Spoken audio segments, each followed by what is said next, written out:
Let me welcome you to this lecture.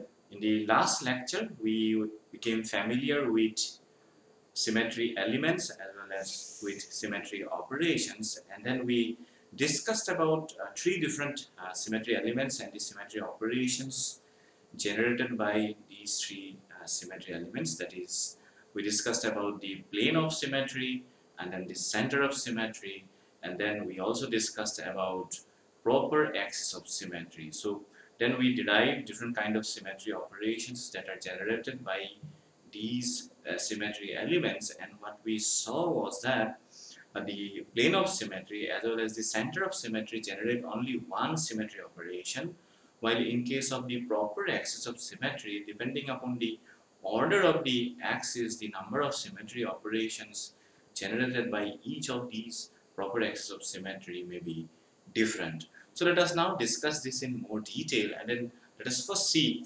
how the coordinate of a point is going to change when we do rotation with respect to a proper axis of symmetry. So let us again draw the Cartesian coordinates, that is the three-dimensional Cartesian coordinates, x, y, and then z, z being perpendicular to the plane of the board, while x and y lie on the plane of the board. That is what we consider here. And then let's take a point with coordinate x, y, and then z.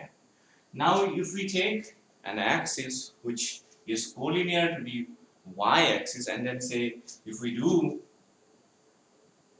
rotation with respect to this axis, that is, if we do rotation of 180 degree, or if we carry out a C2 symmetry operation, then this point after carrying out the symmetry operation will be, this is minus x, this is minus y, and if it is minus z, then this point, as we can visualize, will reach somewhere over here, and the new coordinate of this point is going to, because when we rotate with respect to y-axis, the y coordinate does not change, so the new coordinate over here is going to be for y, the x-axis we see is going to be here, so it is minus x, and then z also is going to go to minus z, while y will go to minus, y will remain as such, the y coordinate is not going to change, so the y coordinate will remain as y only, while z coordinate will go to minus z when we do C2 operation. Similarly, if we do rotation with respect to a C2 axis of symmetry, which is collinear with this x-axis, so if we do it in this way again, the point is going to reach somewhere over here, and then the new coordinates when we do with respect to C2x, if we do say, then it is going to be x minus y and minus z, while if we do rotation with respect to a C2 axis collinear to the z axis, then the new coordinate of the point after we do rotation is going to be minus x minus y and z.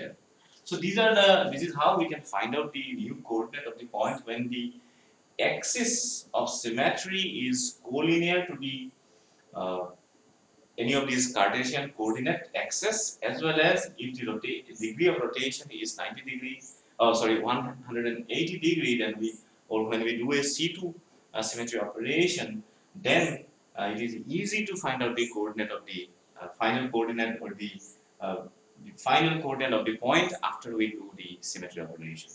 But when we do rotation by any other degree apart from 180 degree, that is, if we carry out symmetry operation with respect to a C3 axis of symmetry or C4 axis of symmetry, and so on and so forth, then finding out the final coordinate of the point after the rotation is going to be slightly more tedious, and we will have to use trigonometry for this purpose, and we will of course do this exercise in a later lecture. So now we have understood, or we have learned how upon rotation with respect to a C2 axis of symmetry, which is collinear to the Cartesian coordinates, the final coordinates of the point we could visualize. So let us now proceed further.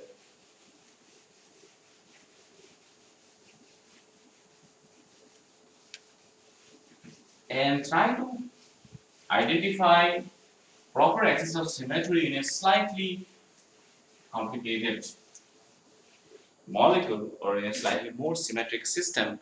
We have already done it for two simple molecules, that is water and also for ammonia. While in case of water we saw C2 axis of symmetry is present, while in case of ammonia the C3 axis of symmetry is present. Now we will try to visualize the proper axis of symmetry present in tetrahedral molecule. So for that purpose we will take the methane molecule as the example once again.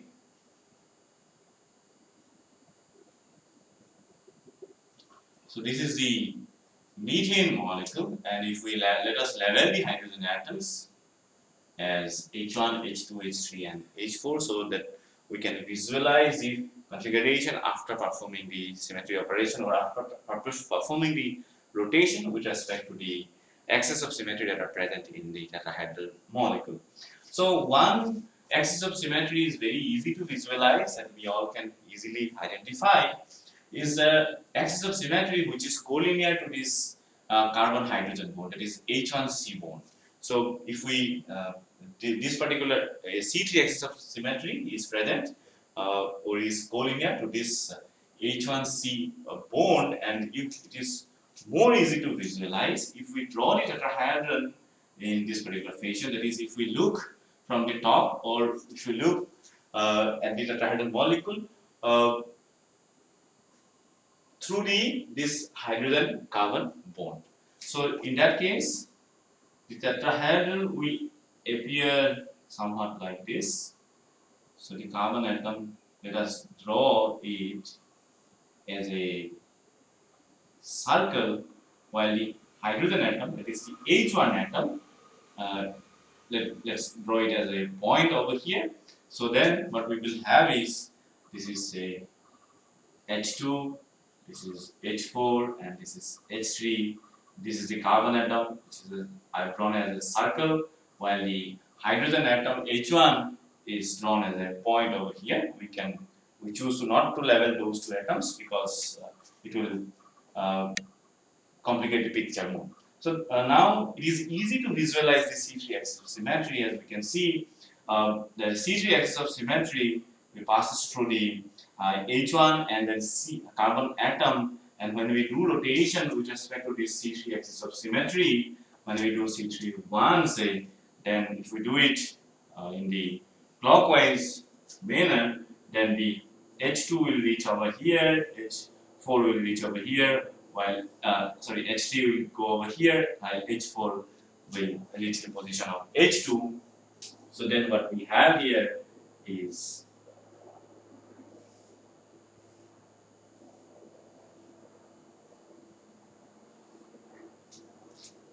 so this is H4, this is H2, and then this is H3. While H1 and the carbon atom will not change their position because they contain the C3 axis of symmetry, so they do not move when we perform the C3 operation with respect to this C3 axis of symmetry that we have drawn over here. So this is how we can visualize, and then we can do the C3 operation as well, and then finally we can do the C3 operation and then see if the C3 operation brings us to an identical configuration as compared to the initial configuration over here, or if it is equal to the identity operation or not. Now, so we have identified one particular C3 axis of symmetry in this tetrahedral molecule. Now, what we should think at this point is that all the hydrogen atoms in methane molecule are equivalent in nature. So we cannot distinguish one from the other as such. So this should immediately, let us question that if there are other C3 axis of symmetry through the other three CH bonds or not. So we can do this, or we can find out this by drawing the tetrahedral molecule in a slightly different manner, or by taking a reference which will allow us to visualize the other three axes of symmetry more easily, and also allow us to draw the configuration that we are going to obtain after performing C3 operation with respect to those C3 axes of symmetry. So we are talking about C3 axis of symmetry which passes through these three CH bonds apart from the H1C bond here over here. So for this purpose, what we will do is that first we will draw a cube and then draw the tetrahedron in reference to the cube, because if we place the hydrogen atoms on the alternate corners of the cube and then place the carbon atom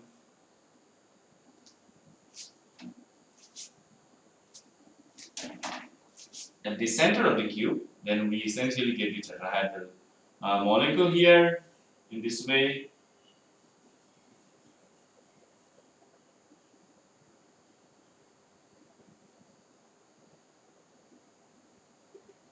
So this is how we can draw a tetrahedron inside the cube.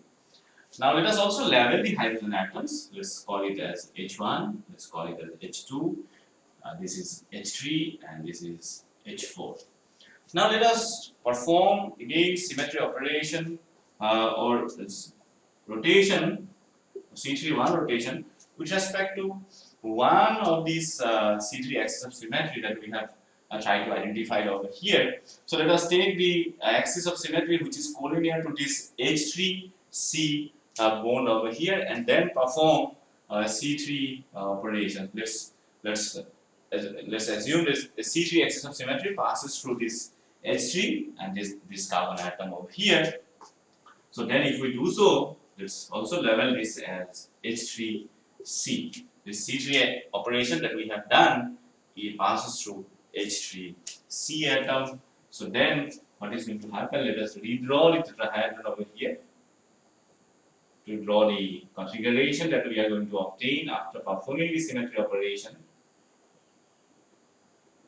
And then what we will see is that when we do rotation with respect to this or C3 rotation with respect to this particular axis, this hydrogen atom after performing the operation will reach the position of, if we do rotation in this fashion, or if we do it in this fashion, then this H1 will reach the position of H4.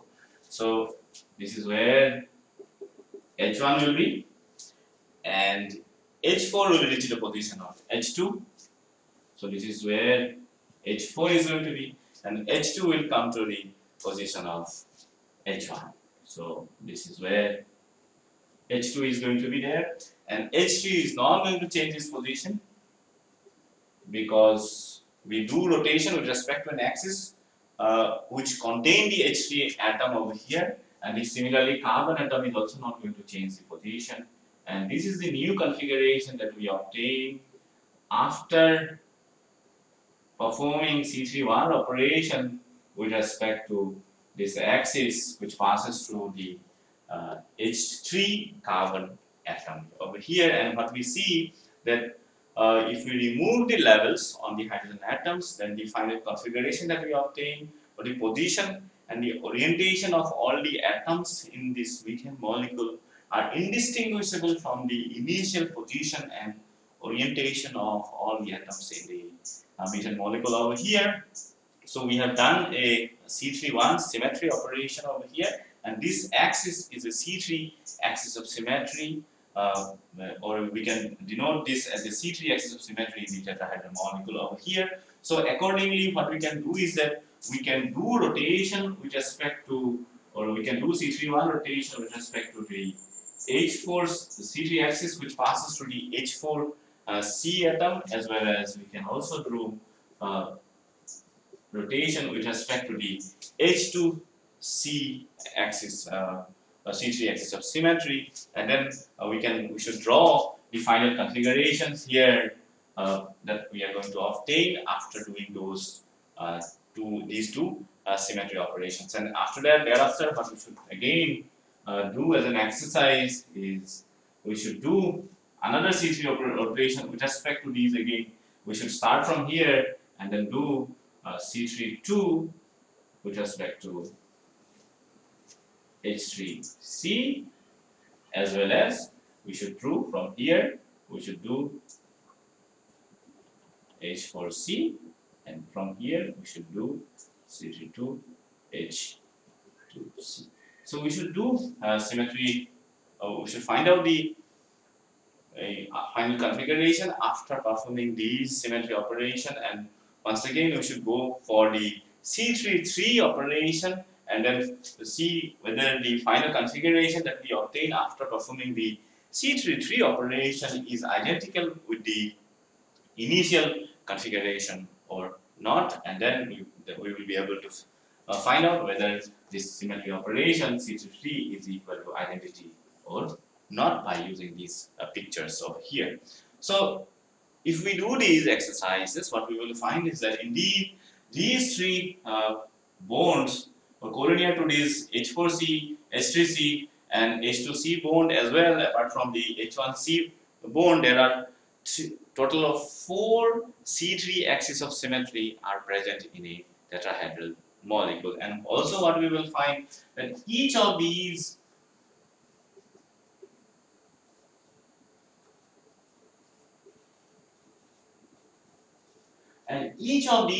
C3 axis of symmetry we know produces 2 symmetry operations, that is C3-1 and C3-2. So eventually total number of C3 operations that are present in a tetrahedral molecule must be equal to 8 C3 operation, because there are total 4 C3 axis of symmetry and each of them produces 2 symmetry operation, and total number of C3 operation in tetrahedron is equal to 8. So this is how we find out, we identify number of different symmetry axis of symmetry present in the tetrahedral molecule, as well as find out the number of symmetry operations produced by these C3 axis of symmetry in tetrahedron.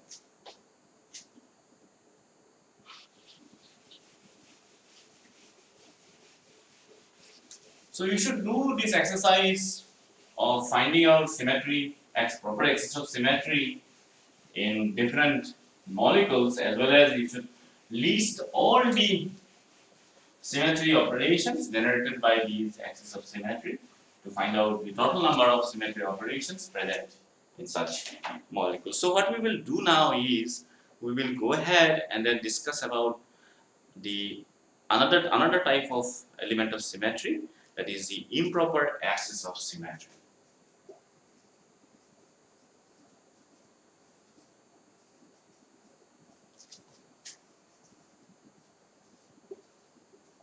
Now, this particular element of symmetry is essentially, there are 2 types of geometrical objects are involved here, and we do movements with respect to 2 different geometrical objects.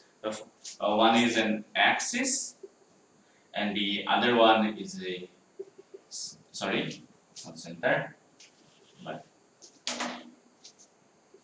plane perpendicular to the axis. So we have 2 geometrical objects, that is, one is an axis, and then first we do say rotation with respect to the axis, and then after doing the rotation we do reflection with respect to a plane, and there is a condition for this particular plane. This is not any random plane, or we cannot do reflection with respect to any random plane, but instead the plane on with respect to which we do reflection must be perpendicular to the axis that we have with respect to which we have done the rotation operation earlier. So we do rotation followed by reflection with respect to a plane perpendicular to the axis.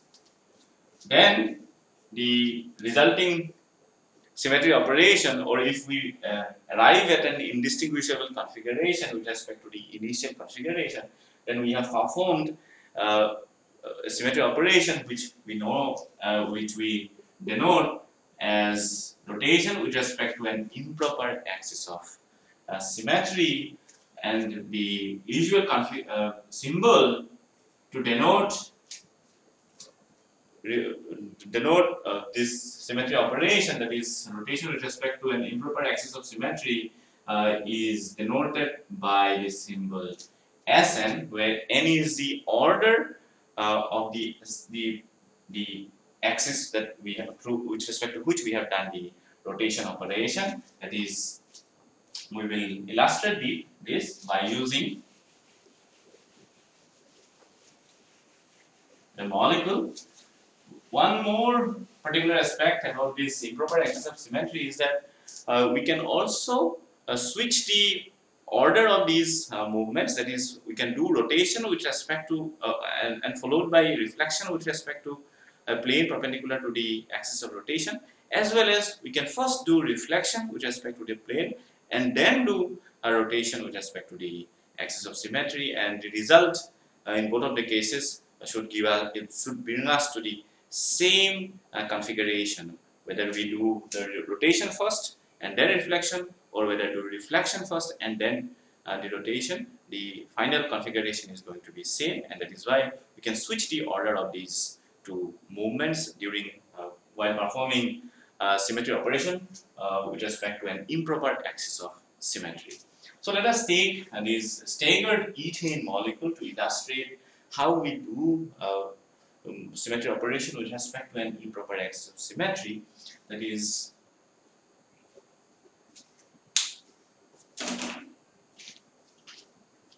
the staggered ethane molecule, if we draw,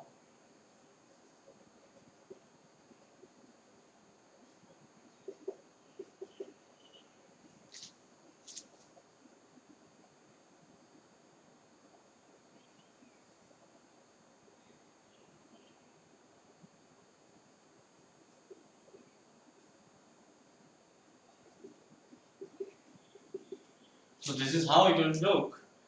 But then the best way to visualize the improper axis of symmetry in a staggered ethane will be if we draw the ethane molecule by using the Newman projection method. That is where we first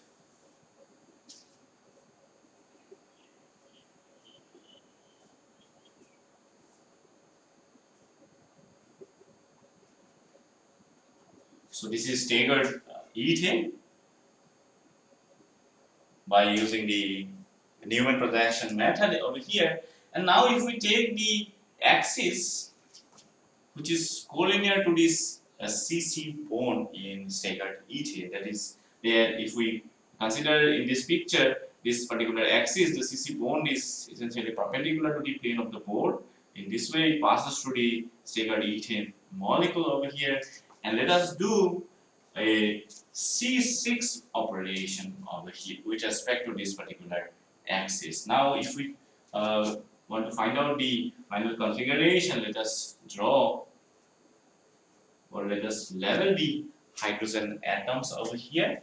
So then what is, if we do rotation, that is 60-degree rotation with respect to this axis which passes through the carbon-carbon bond in staggered ethane, what is going to happen is H1 will be somewhere over here, H2 is going to be over here, and H3 is going to be here, while H4 is going to be here, H5 here, and then this is going to be H6. So what we see is that when we do rotation with respect to this axis of symmetry, that is when we do a C6-1 operation with respect to this particular axis, the final configuration that we obtain over here is distinguishable from the initial configuration very well, and that is why this is not a symmetry operation that we have performed. What we can say is that in staggered ethane we do not have a C6 axis of symmetry, because when we do C6-1 operation we do not reach an indistinguishable configuration. So now let us do reflection with respect to sigma perpendicular to this C6. So this particular sigma must be perpendicular to the C6 axis of symmetry. So that means this particular this sigma plane must be must lie on the plane of this board. If we consider this carbon atom to be above the board, while the bottom carbon atom, which is this big circle, essentially denote the bottom carbon atom, then the sigma must bisect the CC bond over here, because the axis of symmetry through which we did the C6 operation, passes through the CC bond, and to be perpendicular to this CC bond, this sigma must bisect the CC bond in staggered ethane. Now, when we do reflection with respect to this particular plane of symmetry, then these fragments will come towards this side, while this fragment will go towards this side. So in this particular picture, those hydrogen atoms which are pointing away from us or behind the board will come forward, and those hydrogen atoms which are pointing towards us or above the board will go behind the board up here. And the final picture, if we draw here, let us draw over here, because these hydrogen atoms were behind us, so it will come forward. So it will be something like this. H6 will be here, then H4 will be here, and H5 is going to be here, while H1, H2 and H3, which were facing us, will now go behind the board over here, and this is where H3 is going to be. So now if we compare this particular configuration with the initial configuration of the staggered ethene molecule that we have drawn over here, you will realize that these two configurations are indistinguishable from each other except for the levels on the hydrogen atoms. So after performing a C6 operation with respect to an axis which passes through the CC bond, and then doing reflection with respect to a plane which is perpendicular to the CC bond, we arrived at an indistinguishable configuration, and the combination of these two movements essentially is a symmetry operation. So now we say that we have performed an S6-1 symmetry operation, and this particular molecule, that is staggered ethane, contains an S6 axis of symmetry. So it contains an S6 axis of symmetry, and also what we should realize here is that none of these two symmetry operations, that is neither C6 nor the sigma, which is perpendicular to the CC bond over here, they do not exist independently in a staggered ethane molecule, because neither if we do C6-1 operation nor if we do reflection with respect to this sigma independently, then we do not arrive at the indistinguishable configuration, and that is why these two elements of symmetry does not exist independently in case of staggered ethane, while the combination of these two movements only is a symmetry operation, and that is why we say that as an S6 axis of symmetry is present in staggered ethane.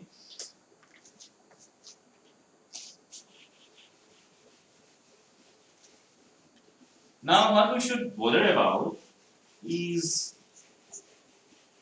what kind of or what other symmetry operations are generated by this S6 axis of symmetry in staggered ethane. Now if we remember, in case of proper axis of symmetry, C and N was equal to identity. So we found out for C2 as well as for C3 as well as for C6. In all the cases, Cn n, when we did a Cn operation n times, we arrived at identity, and Cn n plus 1 is essentially nothing but Cn 1. So that is Cn n plus 1 is equal to Cn 1, and so on and so forth. So we have, accordingly, we could find out the number of symmetry operations generated by a proper axis of symmetry. So let us now do this exercise for improper axis of symmetry as well, and then see if the same is correct for an improper axis of symmetry or not. So let us do this for S6 first. So let us do S61, S62, S63, S64, S65, and then S66, and then see what are the results or what are the symmetry operations generated by the S6 axis of symmetry. So S61 is nothing but C61 and then doing sigma 1s. Then S62 is doing C61 sigma, C6, that is doing S6 operation 2 times. So it is C61 sigma and then once again doing C61 and then sigma. So that is we do S6 operation 2 times here, and we can simplify this because what we can do is that we have said that we can switch the order of these sigma and then the rotation operation. So that is why we can write this in this way, and this will essentially doing sigma 2 times is equal to identity. So we know we can write this as in this way, and when we do identity operation, we essentially don't do anything, and that is why we can remove this and we can write C61 C61 in this way. So this is essentially equal to C62, or here itself what you can write in this way, C62 sigma 2 in this way, in this particular step itself, because we do C6 operation 2 times and sigma 2 times. So we can write this in this way itself, and this will simplify our task over here. So we write this as C62 sigma 2, and this is going to be C63 sigma 3. This is C64 sigma 4. This is C65 sigma 5. This is C66 sigma 6. Now we cannot simplify this any further. This C61, that is S61, which is equal to C61 and sigma 1, because C61 will remain as C61 and sigma 1 will essentially give us sigma. So this symmetry operation will be S61 only. So then in this particular case, sigma 2 is identity we know, and we have already simplified this earlier. So this is equal to C62 only, and this is C63 sigma 3 is equal to sigma again we know. Then this is also not this if we simplify C63 now, so which is equal to 3 into, so let us do this here, C63 is 3 into 2 pi by 3 degree rotation, 6 degree rotation. So this will become 2 pi by 2. So C63 is equal to C2 operation, because 180 degree rotation here, and then sigma is left over here. So this is equal to an S2 symmetry operation. So because C2 and then sigma, so it will be equal to S2, and we will soon find out that S2 is equal to is equivalent to inversion operation, or carrying out an S2 operation is as good as doing an inversion operation. So then let us this point, center of symmetry essentially lies at the point where the sigma bisects the C2 axis of symmetry, or the C6 axis over in this particular case. That is where this inversion operation or a center of symmetry is going to lie. Then let us do this one, and then sigma 4 we know is going to be identity, And C64 we have already found out is 2 pi by 6, so this is 2 and this is 3, so this is 2 into 2 pi by 3, or C3 2 it is. So C3 2 and sigma 4 is identity, so this will here only C3 2 is going to remain, while in this particular case C65 will not be simplified and sigma 5 is going to equal to sigma only. So this is again going to remain as S65, while in this case C66 will give us identity, while sigma 6 will give us again identity. So final answer here is going to be identity. So again what we have found that S66 is equal to identity, like in this case we have found for proper axis of symmetry Sn is equal to identity when this is what we have found when n is equal to 6 at least. So now what we have found is that the S6 symmetry, axis of symmetry, produces only two distinct symmetry operations, that is S61 and S65, and whenever an S6 axis of symmetry is present, what we saw is that we also generate, this is equal to C62 is C31. So we also generate symmetry operations generated by a C3 axis of symmetry, that is C31 and C32. So along with the S6 axis of symmetry, we will also have a C3 axis of symmetry that is going to be collinear with this S6 axis of symmetry, and that is, we could find out that the moment we have an S6 axis of symmetry, we will also have a C3 axis of symmetry. And in case of staggered ethane, if you look carefully, you will find that along the CC bond there is also a C3 axis of symmetry is present, which you could find from here itself. And also we will have a center of symmetry is going to be present whenever a proper axis of symmetry which of even order is going to be present. When n is even, then then a center of symmetry is also going to be present, and we could find out that only two symmetry operations, or distinct symmetry operations, are generated by the S6 axis of symmetry. The scenario is slightly different when we have improper axis of symmetry of odd order. That is, when n is an odd number, this is correct only when n is even. When n is odd, the situation is slightly different, and the number of symmetry operations as well as the nature of different symmetry operations are also different. And what we can do is that we can try to find out different symmetry operations generated by an S5 axis of symmetry, and then we will realize that the scenario is quite different from what we have when the n is even. So let us find out the symmetry operations generated by an S5 axis of symmetry. So S51, S52, S53, S54, S55. So we may feel that S55 should be equal to identity. We will find out, and then we will see if it is correct or not. So this is C51 sigma. So this cannot be simplified any further. So it will remain as S51. So C51 sigma 2.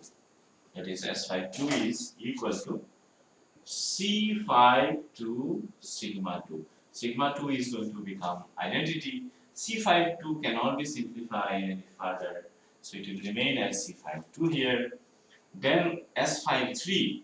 So this is C53 sigma 3. Sigma 3 is going to remain as sigma. So C53 sigma. So this cannot be simplified any further. So what we have here is S53. Then S54 C54 sigma 4. C54 sigma 4 is going to give us identity. C54 cannot be simplified any further. So this is going to become C54. And then C55 sigma 5. Now C5 we know is identity, while sigma 5 is not identity but it is equal to sigma. So only sigma is going to remain over here because C5 is identity. So what we have seen is, unlike when n is even, S and n is not identity when n is odd, because in case of S5 we found out that S5 is equal to sigma but not identity. So then let us proceed further. S5 6 let us do. So this is C5 6 sigma 6. Now C5 6 is nothing but C5 1, while sigma 6 is identity, so this will become as C5 1 only, and S5 7 C5 7 sigma 7 will give us sigma, so C5 7 sigma, this will remain as S5 7, S5 8 C5 8 sigma 8, C5 8 is nothing but C5 3 sigma 8 is identity, so this will remain as C5 3, S5 9 C5 9 sigma 9, C5 9 is essentially C5 4, and then what we have is a sigma over here, so this cannot be simplified any further, and that is why this is C5. It will remain as S5 9 over here, and then we have S5 10, so this is C5 10 sigma 10.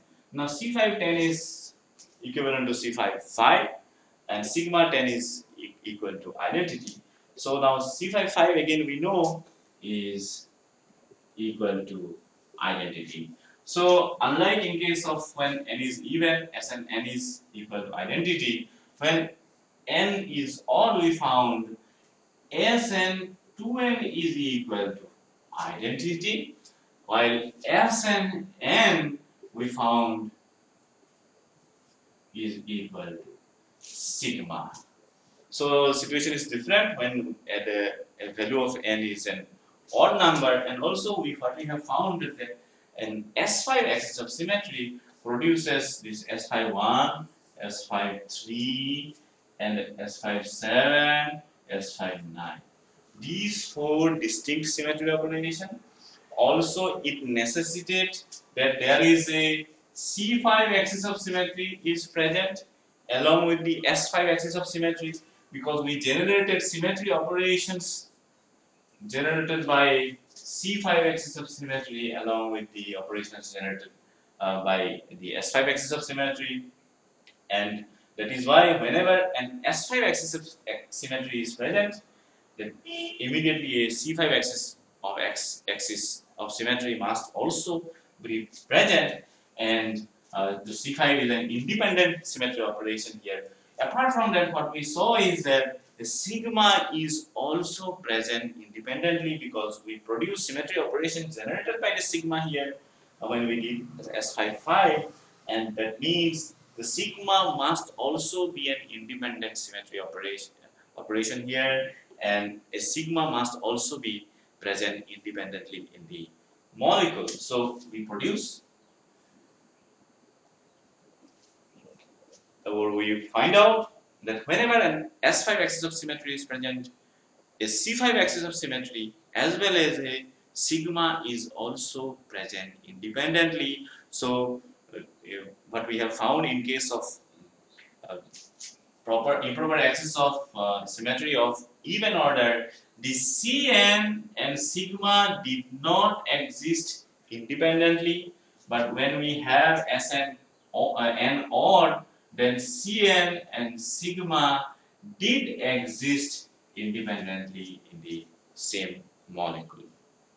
So this is how we simplify, or we find out different symmetry operations generated by the improper axis of symmetry, and it also allows us to predict what other types of elements of symmetry are present within the same molecule, because we could predict that a C5 axis of symmetry as well as a sigma are present independently in the molecule, while when we did the C6, S6, we found out the operation generated by an S6 axis of symmetry. We found out that C6 and the sigma did not exist independently. So it depends upon the order of the improper axis of symmetry. If n is odd, the situation is different, and if n is even, the situation is different. What you should do is that you should try to find out different symmetry operations generated by improper axis of symmetry of different orders, as well as you should try to visualize the axis of symmetry present in different improper axis of symmetry present in different molecules, and then you will be it will be easy to do the next in the next few lectures. So with this, let me conclude this lecture. And what we have learned during this lecture is essentially we discussed about initially we discussed we try to identify proper axis of symmetry present in the tetrahedral molecule, and what we did is that we identified a different C3 axis of symmetry present in a tetrahedral molecule. But we should also note at this point that apart from the C3 axis of symmetry, there are also other types of proper axis of symmetry present in a tetrahedral molecule, and again by drawing the molecule within a cube we should be able to identify these symmetry operations, and you should do this as an exercise again.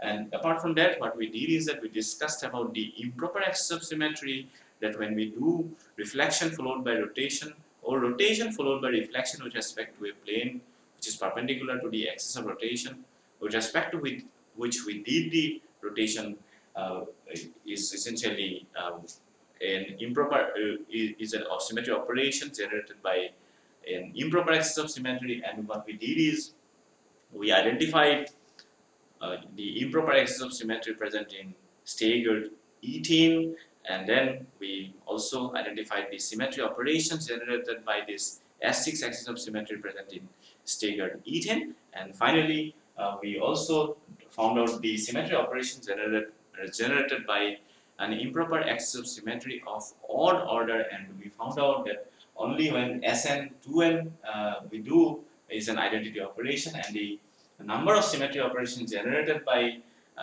improper axis of symmetry of even order and odd order are different from each other. So with this, let me conclude this lecture, and I thank you very much for being with me during this lecture.